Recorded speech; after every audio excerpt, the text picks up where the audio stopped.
संख्या चिन्हे त्याच्यानंतर संख्यांचं वाचन लेखन हे दोन घटक आपण यापूर्वी अभ्यासलेले. आपला जो तिसरा घटक राहिला होता अंकांची दर्शनी व स्थानिक किंमत आणि विस्तारित रूपात मांडणी, हा घटक आपण आता पाहणार आहोत. तर अंकांची दर्शनी किंमत पहिला भाग समजून घ्या. दर्शनी किंमत म्हणजे काय?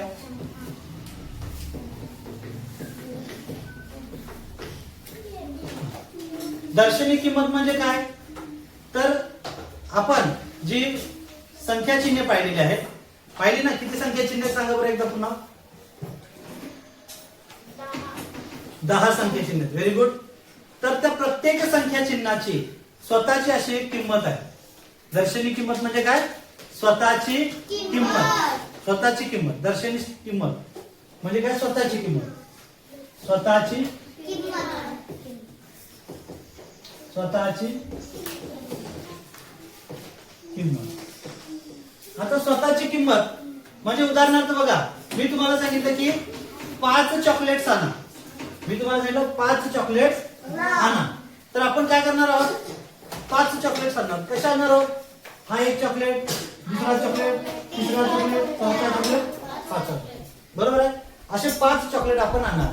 ही त्याची काय झालेली आहे? दर्शनी किंमत. म्हणजे 5 म्हणले की आपल्याला असेच दिसतात, सुट्टे 5. काय म्हणतो आपण? सुट्टे 5. आलं लक्षात? तर असेच आपल्याला बघायचे. ठीक आहे, पुन्हा एकदा सुरुवात करूया आपण.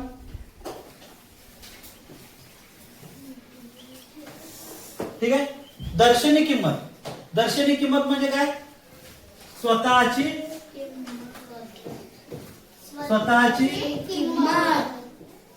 किंमत.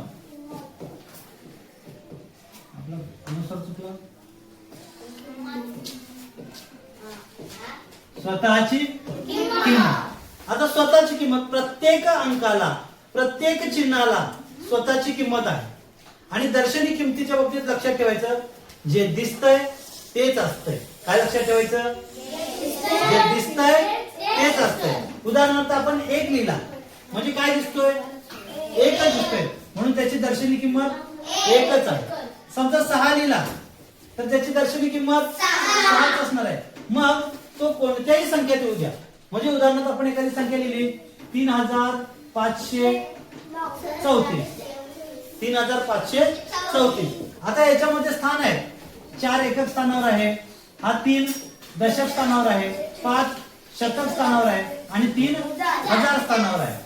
मग तो संख्येतल्या कोणत्याही स्थानावर असू द्या, अंक संख्येतील कोणत्याही स्थानावर असू द्या, या 4ची दर्शनी किंमत 4. 3 दशक स्थानावर आहे, त्याची दर्शनी किंमत 3च. आता इथे पण 3 आहे, तर 1000 स्थानावर आहे, तरी सुद्धा त्याची दर्शनी किंमत 3च. आणि हा 5 शतक स्थानावर आहे, तरी त्याची दर्शनी किंमत 5. म्हणजे जे आहे ते आहे, जे दिसतंय तेच असतंय. आलं लक्षात? दर्शनी किंमत समजली? दर्शनी किंमत जो अंक दिसतोय तोच अंक त्याची किंमत असते. आता दुसरा आपला राहिला स्थानिक किंमत. काय राहिला आपला? स्थानिक किंमत आपल्याला बघायची. स्थानिक किंमत. स्थानिक किंमत मात्र वेगळी असते. दर्शनी किंमत बदलत नाही, पण स्थानिक किंमत बदलते. कशावरून बदलते? अंक कोणत्या स्थानावर आहे याच्यानुसार त्याची काय किंमत बदलते? स्थानिक किंमत बदलते. उदाहरण तिथेच बघूया आपण. ठीक आहे, आता या ठिकाणी बघितलं 4 हा एकच स्थानावर आहे. 4 हा कोणत्या स्थानावर आहे? आता स्थानिक किंमत सांगताना कशी लिखते? अंक गुणिले स्थान. अंक गुणिले स्थान असं केलं की आपल्याला त्याची किंमत कळते. मग इथं काय आहे? एकक आहे. एकक म्हणजे किती रे? एकक म्हणजे किती? 1. म्हणून हा 4 गुणिले 1 केला तर त्याची किंमत किती येणार आहे? 4च येणार आहे. म्हणून या 4ची स्थानिक किंमत किती झाली? 4च झाली. आता हा 3 आहे. 3 आहे. हा 3 कुठे आहे? कोणत्या स्थानावर आहे? 3 दशक स्थानावर आहे. दशक म्हणजे किती? 10. मग 3 गुणिले 10 केले तर किती उत्तर येणार आहे? 30 येणार आहे. म्हणून 30 ही त्याची काय आहे? स्थानिक किंमत आहे. 5 जर आपण बघितलं तर 5 कोणत्या स्थानावर आहे? 5 आपला शतक स्थानावर आहे. शतक म्हणजे किती? 100. मग 5 शतक, 1 शतक म्हणजे 100, 2 शतक 200, 300, 400, 500. तर याची किंमत येणार आहे 500. आलं लक्षात? आणि शेवटचा अंक आपल्याकडे पुन्हा 3 आलेला आहे. आता या 3 ची काय करते? कोणत्या स्थानावर आहे 3? 1000 स्थानावर आहे. कोणत्या स्थानावर आहे? 1000 स्थानावर आहे. आणि आता 1000, 2000 आणि 3000, म्हणून आपण इथे त्याची किंमत येणार आहे 3000. 3 गुणिले 1000 बरोबर 3000. आता ही झाली स्थानिक किंमत. आपण जी लिहिली ही सगळी काय आहे? स्थानिक किंमत आहे. 4 ची स्थानिक किंमत 4, 3 ची स्थानिक किंमत 3, 5 ची स्थानिक किंमत 500 आणि पुन्हा 3 ची स्थानिक किंमत 3000. आता आपण जर बघितलं तर या ठिकाणी 2 वेळेला 3 आलेला आहे. इथे सुद्धा 3 आहे, इथे सुद्धा 3 आलेला आहे. पण त्यांची किंमत सारखी आहे का? पहिल्या 3 ची स्थानिक किंमत 30 आहे आणि दुसऱ्या 3 ची स्थानिक किंमत 3000 आहे. म्हणजे अंक एक असेल पण त्यांची स्थानिक किंमत काय झालेली आहे? बदललेली आहे. कशानुसार बदलली?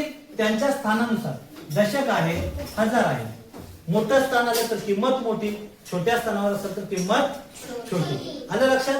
अशा पद्धतीने आपण अंकांची स्थानिक किंमत काढू शकतो. आलं लक्षात? स्थानिक किंमत समजली तुम्हाला? ठीक आहे. एक उदाहरण बघूया पुन्हा एकदा आपण. समजा मी इथे एक संख्या लिहितो तुमच्या समोर. संख्या आहे, वाचा बरं संख्या.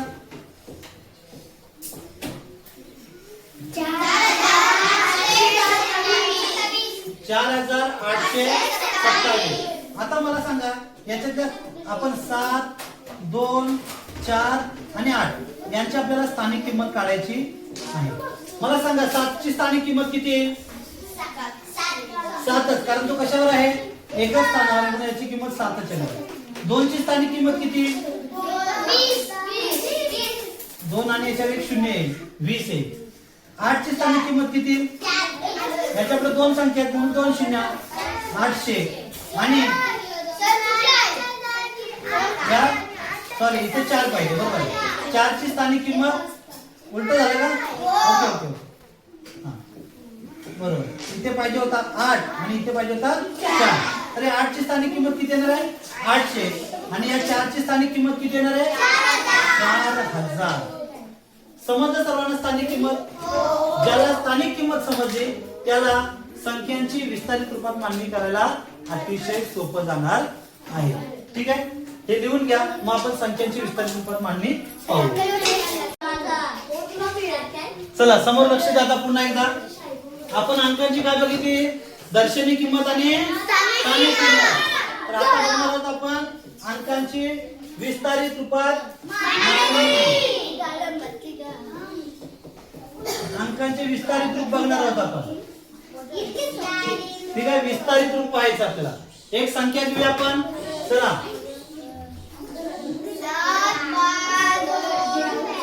बघा, एक संख्या दिलेली आहे 75230. आता विस्तारित रूपात मांडणी. विस्तारित रूपात मांडणी म्हणजे काय? तर विस्तारित रूपात मांडणी म्हणजे संख्येतील सर्व अंकांच्या स्थानिक किमतींची बेरीज. काय करायचे?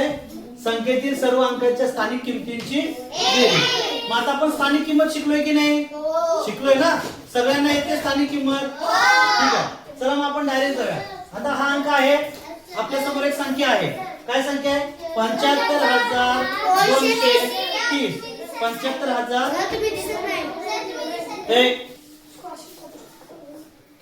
75230.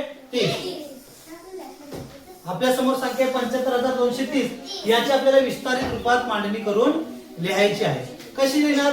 तर आपण काय करणार आहोत? आता आपण सुरुवात जरी इकडून करत असेल, एक दशक, शतक, दशक, ही स्थान आहेत आपली. आपल्याला संख्येचं स्थान माहिती आहे, म्हणून आपण सुरुवात करताना काय करणार आहोत? डावीकडून उजवीकडे जाणार आहोत. डावीकडून उजवीकडे. म्हणजे पहिला कोणाची किंमत घेणार आहोत? पहिले 7 ची किंमत घेणार आहोत. मग 7 ची किंमत घेण्यासाठी आपण काय करणार आहोत? 7 लिहायचे पहिल्यांदा. आता हे 7 कोणत्या स्थानावर आहे? दशहजार स्थानावर आहे. मग बोला, एकक, दशक, शतक, हजार, दशहजार. म्हणजे त्या 7 ची स्थानिक किंमत किती झाली? 70,000. किती झाली? 70,000. आता याच्यात अधिक करायचे, बेरीज करायची ना आपल्याला. अधिक पुढचा अंक कोण आहे रे? 5. मग इथे लिहा 5. आता 5 कोणत्या स्थानावर आहे? हजार. बघा मग, एकक, दशक, शतक, हजार. झाले किती झाले? 5,000. अधिक चिन्ह द्यायचं. पुढचा अंक कोणता आहे? 2 आहे. ठीक आहे, किती आहे? 2 आहे. मग आता इथं 2 लिहा. आता 2 कोणत्या स्थानावर आहे? शतक स्थानावर आहे. म्हणून एकक, दशक, शतक. तर 200. किती झाले? 200. त्याच्यानंतरचा अंक आहे 3 आहे. 3 कोणत्या स्थानावर आहे?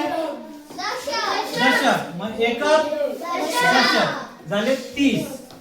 आता शेवटचा अंक काय आहे? 0. अधिक 0. 0 कोणत्या स्थानावर आहे? एकक. म्हणून तो तसाच येणार आहे. आता विस्तारित रूपात मांडणी करत असताना संख्येमध्ये जर 0 आला तर तो लिहिला नाही तरी चालतो. लिहिला तरी चालतो. पर्यायामध्ये काय आहे हे बघून आपण उत्तर ठरवणार आहोत. ठीक आहे. आता ही झाली विस्तारित रूपात मांडणी. सर्वांनी लक्ष द्यायचं. हा झाला एक प्रकार झाला. तुम्हाला मी 3 प्रकार शिकवणार आहे. किती प्रकार शिकवणार आहे? 3. त्यातला हा पहिला प्रकार आहे. म्हणजे तुमच्या पर्यायामध्ये असं उत्तर असू शकतं, कदाचित असं नसेल. दुसऱ्या पद्धतीनं पण लेखन करता येतं. कसं करता येतं? दुसऱ्या पद्धतीचं लेखन आपण बघूया. आता हे 7,000 आहे का 70,000 आहे? 70,000 आहे. ठीक आहे. 7 दशहजार आहे. मग हे लेखन करत असताना 7 दशहजार असंही लिहितात. बघा पर्यायामध्ये. अधिक पुन्हा हा 5 आहे तसाच लिहिणार, पण 5 काय आहे? हजार आहे. 5,000 असं लिहितील. पुढे 2 काय आहे? 2 शतक आहे म्हणून 2 श लिहितील. अधिक 3 काय आहेत? दशक आहेत म्हणून 3 दशक लिहितील. अधिक 0 एकक. आता 0 एकक लिहायची गरज आहे का? नाही. म्हणून आपण इथं उत्तर संपवू शकतो. एवढंच उत्तर आपलं येईल. समजलं? दुसरी पद्धत काय? समजली का? ठीक आहे. तिसरी पद्धत एक बघूया आपण. ही झाली दुसरी पद्धत. तिसऱ्या पद्धतीने कसं लेखन केलं जाऊ शकतं? महत्वाची पद्धत आहे, लक्षात ठेवा. 3 पैकी कुठलंही उत्तर हे पर्यायामध्ये असू शकतं. हा, हे साधी पद्धत झाली, असंच येईल असं पण नाहीये. मग तुम्ही म्हणणार पर्यायात उत्तरच नाही. आलं लक्षात? म्हणून तिन्ही पद्धतीचं उत्तर पर्यायामध्ये आपल्याला शोधायचं आहे. ही पहिली पद्धत झाली. ही दुसरी झाली. आता तिसरी पद्धत. तिसरी पद्धत कशी? हा 7 आहे तसाच लिहायचा आहे, पण हा दशहजार स्थानावर आहे म्हणून इथं दशहजार लिहायचं. 1 लिहायचा. एकक, दशक, शतक, हजार, दशहजार. 7 गुणिले 10,000 बरोबर 70,000 येतात. अधिक पुन्हा हा 5 लिहायचाच आहे. कोणत्या स्थानावर आहे? 5 हजाराच्या स्थानावर आहे म्हणून त्याला गुणिले 1000 करायचे. एकक, दशक, शतक, हजार. 5 गुणिले 1000. 5 गुणिले 1000 किती झाले? 5,000. अधिक पुढचा अंक किती आहे? 2. 2 लिहायचंच आहे, पण 2 कोणाच्या स्थानावर आहे? शतकाच्या. म्हणून याला गुणिले 100. एकक, दशक, शतक. 2 गुणिले 100 200. पुन्हा पुढचा अंक किती आहे? अधिक करायचं. 3. 3 कोणत्या स्थानावर आहे? दशक. म्हणून 3 गुणिले 10. एकक, दशक. आणि पुढे 0 गुणिले 1 केलं तर उत्तर 0 येणार आहे. म्हणजे अशा 3 पद्धतीचं लेखन आपल्याला विस्तारित रूपाच्या मांडणीमध्ये करता आलं पाहिजे. ही तिन्ही रूप लिहून घ्या. मग एक उदाहरण तुम्हाला देतो. तुम्ही मला तिन्ही प्रकारे उत्तर सोडवून दाखवायचं. ठीक आहे? चला, लिहून झालंय सर्वांचं? आता आपण काय करूया? एक उदाहरण बघूया पुन्हा एकदा.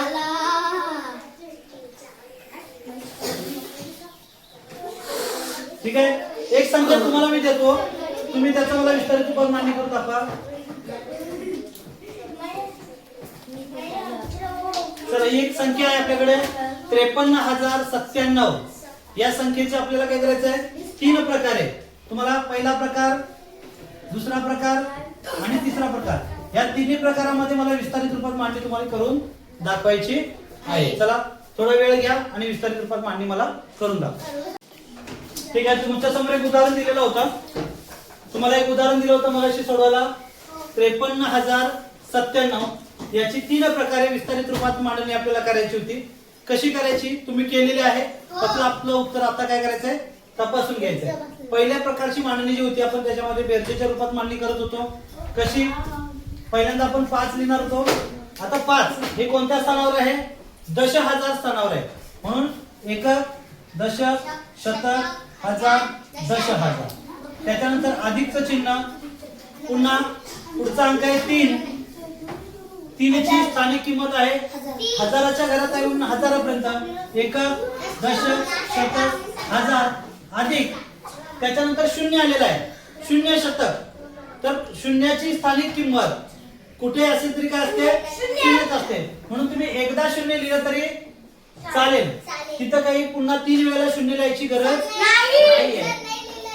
नाही लिहिला तरी चालतं, डायरेक्ट पुढचं घर लिहू शकतो. पण दशकाचं, दशकाच्या घरात आहेत 9 दशक, एकक, दशक आणि शेवटचा अंक आहे 7 एकक. अशा पद्धतीने आपण पहिली मांडणी केलेली असेल. त्याच्यानंतर दुसऱ्या प्रकारची मांडणी जी होती ती आपण स्थानाचं नाव लिहून केली. 5 कसाच लिहिला, 5 दशहजार अधिक परे 5 दशहजार अधिक पुढचा अंक आहे 3 हजाराच्या घरात आहे, अधिक 0 शतक लिहायची गरज आहे का, नाही. आपण 9 दशक अधिक 7 एकक. अशा पद्धतीने तुम्ही दुसरी मांडणी केलेली असेल. तिसरी मांडणी गुणाकार रूपात होती. काय करायचं आपल्याला, 5 गुणिले गुणाकार रूपात मांडणी करायची. 5 हा दशहजाराच्या घरात आहे म्हणून एकक, दशक, शतक, हजार, दशहजार. 5 गुणिले 10,000 अधिक 3 घेतला आपण. 3 हा कुणाच्या घरामध्ये, हजाराच्या घरामध्ये म्हणून त्याला गुणिले 1000. एकक, दशक, शतक, हजार अधिक 0 घ्यायचं आहे. आता 0ला शतकाने गुणण्याची गरज आहे का, नाही. गुणला तरी चालेल. पुन्हा घ्या, दशक घ्या डायरेक्ट. 9 दशक, 9 गुणिले एकक, दशक 10 आणि 7 गुणिले 1 एकक. एकक म्हणून एकाने गुणला. आता हे तिन्ही उत्तरे तुम्ही तपासायचे. ज्यांची ज्यांची बरोबर आले असतील त्यांचं अभिनंदन. एकदा टाळ्या वाजवा तुमच्याकडे.